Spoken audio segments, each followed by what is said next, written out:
October 1 నుండి PPF మరియు సుకన్య సమృద్ధి యోజన పథకాల్లో భారీ మార్పులు వచ్చాయి. ఆ మార్పులు ఏంటో ఈ వీడియోలో పిన్ టు పిన్ మీకైతే చెప్తా. ఒకవేళ మీరు కనుక ఈ ఖాతాల్లో ఇన్వెస్ట్మెంట్ చేస్తున్నా లేదా చేద్దాం అనుకున్నా ఖచ్చితంగా ఈ చేంజెస్ అనేవి మీకైతే తెలియాలి. అదే విధంగా ప్రభుత్వం పోస్ట్ ఆఫీస్ సేవింగ్ స్కీమ్స్ యొక్క వడ్డీ రేట్లను అనౌన్స్ చేసింది. సో మారాయా? వడ్డీ రేట్లు పెరిగాయా లేదా అంతే ఉన్నాయా? ప్రెజెంట్ ఏ స్కీమ్ కి ఎంత వడ్డీ రన్ అవుతుంది, ఇవన్నీ కూడా ఈ వీడియోలో పిన్ టు పిన్ మీకైతే చెప్తా. ముందుగా పీపీఎఫ్ అంటే పబ్లిక్ ప్రావిడెంట్ ఫండ్. ఇదొక గవర్నమెంట్ స్కీమ్. దీని గురించి మీకైతే తెలుసు. ఇంకా చేంజెస్ ఏంటో చూద్దాం.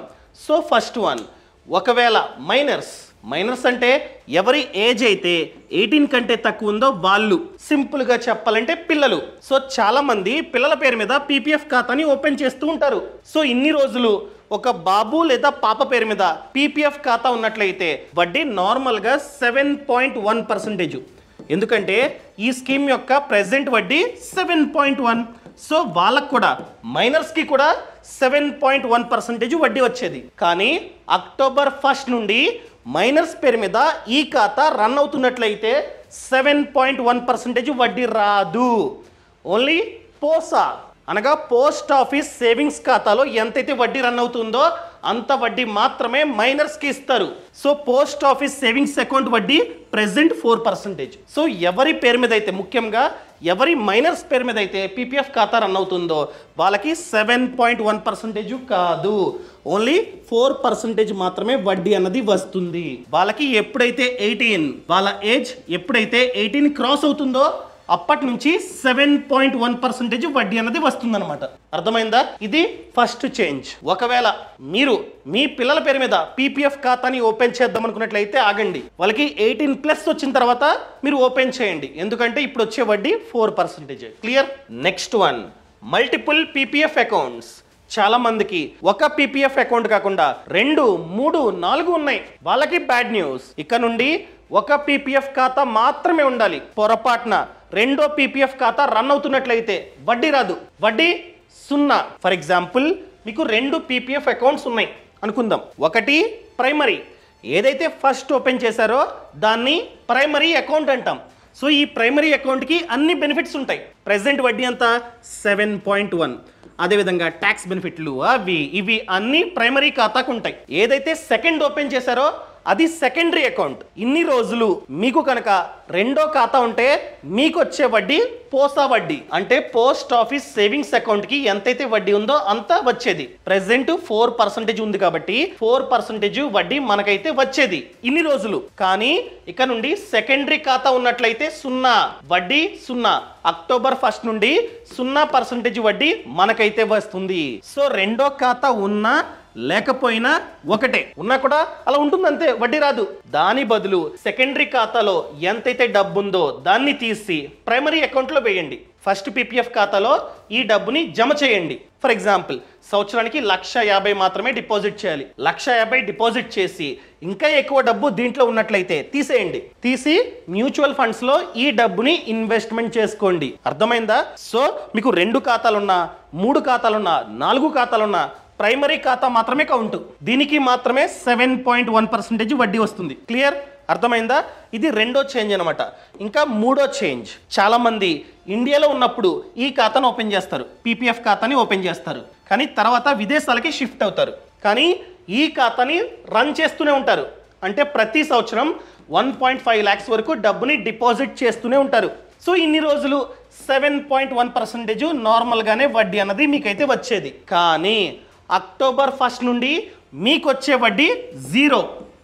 అర్థమైందా? ఇన్ని రోజులు మీరు ఎన్ఆర్ఐ అయినా కూడా డబ్బుని డిపాజిట్ చేస్తూనే ఉండేవారు, మీకు 7.1% వడ్డీ వచ్చేది. కానీ అక్టోబర్ 1 నుండి మీకు ₹1 కూడా వడ్డీ అన్నది రాదు. సో వెంటనే ఈ ఖాతాని క్లోజ్ చేయండి. క్లోజ్ చేసి డబ్బుని మ్యూచువల్ ఫండ్స్ లాంటి స్కీమ్స్లో ఇన్వెస్ట్మెంట్ చేసుకోండి. ఎందుకంటే మీకు 12, 13% ఈ విధంగా డబ్బులు వస్తూ ఉంటాయి, రిటర్న్ వస్తూ ఉంటుంది. కానీ ఇందులో ఉంటే 0. అర్థమైందా అండి? ఇవి పీపీఎఫ్ కి సంబంధించిన చేంజెస్. ఈ సమాచారాన్ని ప్రతి ఒక్కరికి షేర్ చేయాలి మీరు, అండ్ లైక్ చేయడం మర్చిపోకండి. నెక్స్ట్ వచ్చేసి సుకన్య సమృద్ధి యోజన. ఒకవేళ మీ ఇంట్లో ఆడపిల్ల ఉంటే ఆ పాప ఏజ్ 10 కంటే తక్కువ ఉంటే వాళ్ళు ఖచ్చితంగా ఈ ఖాతాని ఓపెన్ చేయాలి. ఖాతాని ఓపెన్ చేస్తే వాళ్ళ పాప ఫ్యూచర్ కోసం, అనగా పాప పెళ్లి కోసం, ఎడ్యుకేషన్ కోసం ఈ డబ్బు అన్నది చాలా బాగా యూజ్ అవుతుంది. సో ఈ స్కీమ్ లో కూడా కొన్ని చేంజెస్ వచ్చాయి. ఏంటది? ఆల్రెడీ చెప్పా, పాప ఏజ్ 10 కంటే తక్కువ ఉంటే మాత్రమే ఈ ఖాతాని ఓపెన్ చేయాలి. సో పాప డైరెక్ట్ గా బ్యాంకు లేదా పోస్ట్ ఆఫీస్కి వెళ్ళి ఈ ఖాతాని ఓపెన్ చేస్తుందా? పాప ఓపెన్ చేయదు. పాప పేరు మీద పేరెంట్స్, వాళ్ళ అమ్మ, నాన్న లేదా గ్రాండ్ పేరెంట్స్, అనగా అమ్మమ్మ, తాతయ్య, నానమ్మ, తాతయ్య, వీళ్ళు ఆ పాప పేరు మీద ఖాతాని ఓపెన్ చేసేవారు. వీళ్ళు కావచ్చు, వీళ్ళు కావచ్చు. ఈ కేసులు అయితే చాలా ఉన్నాయి. అంటే అమ్మమ్మ, తాతయ్య లేదా నానమ్మ, తాతయ్య ఈ పాప పేరు మీద ఖాతాని ఓపెన్ చేసి డబ్బుని డిపాజిట్ చేస్తూ ఉంటారు. చాలా మంది అలా చేస్తూ ఉన్నారు. కానీ అక్టోబర్ 1 నుండి పొరపాటున పేరెంట్స్ ఉండి కూడా, నేను చెప్తుంది పేరెంట్స్ ఉండి కూడా, ప్రేమతో తాతయ్య, అమ్మమ్మ లేదా నానమ్మ, తాతయ్య వాళ్ళు కనుక ఖాతాని ఓపెన్ చేసి వాళ్ళు కనుక డబ్బుని ప్రతి ఇయర్ డిపాజిట్ చేస్తున్నట్లయితే వాళ్ళు వెంటనే ఈ ఖాతాని గ్రాండ్ పేరెంట్స్ పేరు నుండి పేరెంట్స్ పేరు మీదకి మార్చాలి అక్టోబర్ 1 నుండి. అర్థమైందండి? అక్టోబర్ 1 నుండి ఖచ్చితంగా మార్చాల్సిందే. ఒకవేళ వీళ్ళు లేకపోతే ఈ ఖాతాని వీళ్ళు రన్ చేయొచ్చు, కానీ వీళ్ళు ఉన్నట్లయితే ఖచ్చితంగా ఈ ఖాతాని వీళ్ళ పేరు మీదకి మార్చాల్సిందే. ఇది అప్డేట్. ఇంకా సెకండ్ వన్, అక్టోబర్ 1 నుండి ఒక పాప పేరు మీద ఒక సుకన్య సమృద్ధి యోజన ఖాతా మాత్రమే ఉండాలి. ఇంతకు ముందు ఒకే పాప పేరు మీద 2, 3, 4 ఖాతాలను ఓపెన్ చేశారు. కానీ అక్టోబర్ 1 నుండి ఒక ఖాతా మాత్రమే ఉండాలి. ఆ ఒక ఖాతాకి మాత్రమే వడ్డీ, ట్యాక్స్ బెనిఫిట్స్ ఇవన్నీ వస్తాయి.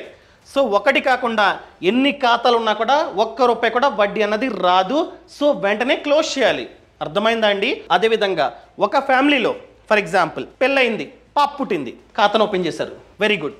రెండోసారి కూడా పాప పుట్టింది, మళ్ళీ ఈ ఖాతాను ఓపెన్ చేశారు ఆ పాప పేరు మీద, వెరీ గుడ్. మూడో కాన్పులో కూడా పాప పుట్టింది, ఈ ఖాతాని ఓపెన్ చేయడానికి లేదు. అర్థమైందా? ఫ్యామిలీలో 2 ఖాతాలను మాత్రమే ఓపెన్ చేయాలి, 2కు మించి ఓపెన్ చేయకూడదు. కానీ ఇంతకు ముందు మూడో పాప పేరు మీద కూడా ఈ ఖాతాను ఓపెన్ చేస్తారు, చాలా మంది ఇచ్చేసారు బ్యాంక్ వాళ్ళు తెలియక. సో ఇక నుండి ఈ ఖాతా చెల్లదు, మూడో ఖాతా చెల్లదు, ఇది ఆటోమేటిక్గా క్లోజ్ అయిపోద్ది. సో అది క్లోజ్ అయ్యే బదులు మీరే వెళ్ళి క్లోజ్ చేయండి. ఇలా మూడో ఖాతా అండి, సో క్లోజ్ చేద్దాం అనుకుంటున్నాం, మా డబ్బు మాకు ఇచ్చేయండి అంటే వాళ్ళు మీ డబ్బుని మీకైతే ఇస్తారు. క్లియర్? అండ్ చిన్న కండిషన్, ఒకవేళ రెండో కాన్పులో కవల పిల్లలు, అది కూడా ఆడపిల్లలు, 2 ఆడపిల్లలు పుడితే, సో ఫస్ట్ పాప పేరు మీద ఆల్రెడీ ఖాతాని ఓపెన్ చేశారు, రెండో కాన్పులో కవల పిల్లలు పుట్టారు, అది కూడా ఆడపిల్లలు, అలాంటప్పుడు కండిషన్ ఉంది ఏంటంటే ఈ పాప పేరు మీద, ఈ పాప పేరు మీద, 2 పాపల పేరు మీద కూడా 2 ఖాతాలు ఓపెన్ చేసుకోవచ్చు. అలాంటి కండిషన్లో మాత్రమే ఒక కుటుంబానికి 3 ఖాతాలు ఉండొచ్చు. ఒకవేళ రెండో కాన్పులో పాప పుట్టిందనుకోండి, ఖాతాను ఓపెన్ చేస్తారు. మూడో కాన్పులో కూడా పాప పుడితే మూడో ఖాతాని ఓపెన్ చేయడానికి లేదు. ఓన్లీ కవల పిల్లలు పుడితే మాత్రమే 2 ఖాతాలను మనమైతే ఓపెన్ చేసుకోవచ్చు. క్లియర్? అదేవిధంగా వడ్డీ రేట్లను ప్రభుత్వం మారుస్తూ ఉంటుంది. పోస్ట్ ఆఫీస్ సేవింగ్ స్కీమ్స్ యొక్క వడ్డీ రేట్లను ప్రతి క్వార్టర్ మారుస్తూ ఉంటుంది, కానీ కొన్ని క్వార్టర్స్గా మార్చల. ఈ క్వార్టర్లో కూడా ఎటువంటి చేంజెస్ లేవు. ఈ క్వార్టర్ వచ్చేసి అక్టోబర్ 1 నుండి డిసెంబర్ 31 వరకు ఎటువంటి చేంజెస్ లేవు. ఇంతకుముందు వడ్డీ రేట్లు ఎంత ఉన్నాయో అవే కొనసాగుతూ ఉంటాయి. సో వడ్డీ రేట్లు ఎంత? Sukanya Samriddhi Yojana 8.2, senior citizen saving scheme 8.2, PPF 7.1, national saving certificate 7.7, post office monthly income scheme 7.4 and Mahila Samman savings Patra 7.5 and post office RD 6.7. ఎటువంటి చేంజెస్ లేవు. అదేవిధంగా మెయిన్ థింగ్ అండి, టర్మ్ ఇన్సూరెన్స్ అనేది మన లైఫ్లో చాలా అంటే చాలా ముఖ్యం. ఫర్ ఎగ్జాంపుల్ మంచిగా ఇన్వెస్ట్మెంట్ చేస్తున్నారు మ్యూచువల్ ఫండ్స్లో, స్టాక్ మార్కెట్లో, అక్కడ ఇక్కడ చేస్తున్నారు. పొరపాటున మనకి ఏదైనా జరిగితే, ఎవరైతే కుటుంబ పెద్ద ఉన్నారో వాళ్ళకి ఏదైనా జరిగితే ఆ కుటుంబ పరిస్థితి ఏంటి? ఫ్యూచర్ లో రోడ్డు మీద పడాల్సిన సిచ్యువేషన్. ఒకవేళ మనం కనుక 2 కోట్ల టర్మ్ ప్లాన్ తీసుకున్నాం అనుకోండి, టర్మ్ ఇన్సూరెన్స్ తీసుకున్నాం, చాలా తక్కువ ఉంటుంది ప్రీమియం, తీసుకున్నాము అనుకుందాం. తీసుకున్న తర్వాత ఏదో జరిగింది, రిస్క్ అయింది, అయితే మన కుటుంబానికి 2 కోట్లు ఇస్తుంది ఆ బీమా సంస్థ. సో ఎంత వీలైతే అంత త్వరగా తీసుకోండి. ఎలా తీసుకోవాలి లింక్ అన్నది పక్కన కామెంట్స్లోని కింద డిస్క్రిప్షన్లోని ఇచ్చా. మీరైతే కంపేర్ చేసుకొని ఏ కంపెనీ అయితే బాగుందో దాంట్లోనే మీరు తీసుకోవచ్చు అనమాట. సో డబ్బు అన్నది యాదవుతుంది. సో మనకి కనుక 2 కోట్ల టర్మ్ ప్లాన్ కావాలంటే మహా అయితే నెలకి మన ఏజ్ అన్నది తక్కువ అనుకోండి 600 నుంచి 700 రూపాయల వరకు ఉంటుంది. అదేవిధంగా పాలసీ బజార్లో ప్రెసెంట్ 10% వరకు డిస్కౌంట్ కూడా ఉంది. 24/7 క్లెయిమ్ సపోర్ట్ కూడా మనకైతే వస్తుందన్నమాట. అదేవిధంగా 80 ఇయర్స్ వరకు మనమైతే టర్మ్ని పెట్టుకోవచ్చు. టర్మ్ 80 ఇయర్స్ వరకు పెట్టుకోవచ్చు. అదేవిధంగా క్రిటికల్ ఇల్నెస్ 59 క్రిటికల్ ఇల్నెసెస్ని కూడా కవర్ చేస్తుంది. అన్ని రైడర్స్ని మనమైతే యాడ్ చేసుకోవచ్చు. దాంతోపాటు tax deduction benefit section 80C వర్తిస్తుంది. సో 1,50,000 వరకు మనమైతే ట్యాక్స్ డిడక్షన్ బెనిఫిట్ని పొందవచ్చు అనమాట. ఇన్ని బెనిఫిట్స్ ఉన్నాయి. సో ఫిల్టర్ చేసుకొని బెస్ట్ పాలసీని ఎంత వీలైతే అంత త్వరగా తీసుకోండి. లింక్ పక్కన కామెంట్స్లో అదేవిధంగా కింద డిస్క్రిప్షన్లో ఉంది. అదేవిధంగా హెల్త్ ఇన్సూరెన్స్ అండి. బై ఎనీ ఛాన్స్ రోడ్డు మీద వెళ్తూ ఉంటే యాక్సిడెంట్ అయింది, ఆఫీస్కి వెళ్తూ ఉంటే హాస్పిటల్లో బిల్లు 4 lakhs ఖర్చు అయింది. సో చచ్చినట్లు మనమైతే ఈ 4 lakhsని కట్టాలి. హెల్త్ ఇన్సూరెన్స్ ఉంటే బీమా సంస్థ భరిస్తుంది. హెల్త్ ఇన్సూరెన్స్ లేకపోతే మన సేవింగ్స్ ఏవైతే ఉన్నాయో దాని నుండి తీసి కట్టాలి. సో కష్టపడి డబ్బు సంపాదించేది హాస్పిటల్లో బిల్లు కట్టడానికా కాదు కదా. అందుకనే ఎంత వీలైతే అంత త్వరగా హెల్త్ ఇన్సూరెన్స్ పాలసీని కూడా తీసుకోండి. ఎలా తీసుకోవాలి? సింపుల్. కింద డిస్క్రిప్షన్లో పక్కన కామెంట్స్లో లింక్ ఇచ్చా. ఆ లింక్ను క్లిక్ చేస్తే పాలసీ బజార్ వెబ్సైట్ అనేది ఓపెన్ అవుతుంది. ఈ వెబ్సైట్లో చూసుకున్నట్లయితే 25% వరకు డిస్కౌంట్ ఉంది. దీని మీద హెల్త్ ఇన్సూరెన్స్ మీద 25% వరకు డిస్కౌంట్ ఉంది. అదేవిధంగా ₹1,00,00,000 కవరేజ్ గల ప్లాన్ జస్ట్ మంత్కి 390. ఒకవేళ మన ఏజ్ అన్నది తక్కువ అనుకోండి 390 రూపీస్కే మనమైతే ఈ ప్లాన్ని తీసుకోవచ్చు. ప్రతి మంత్ 390, అది కూడా మన ఏజ్ అన్నది చాలా తక్కువైతే.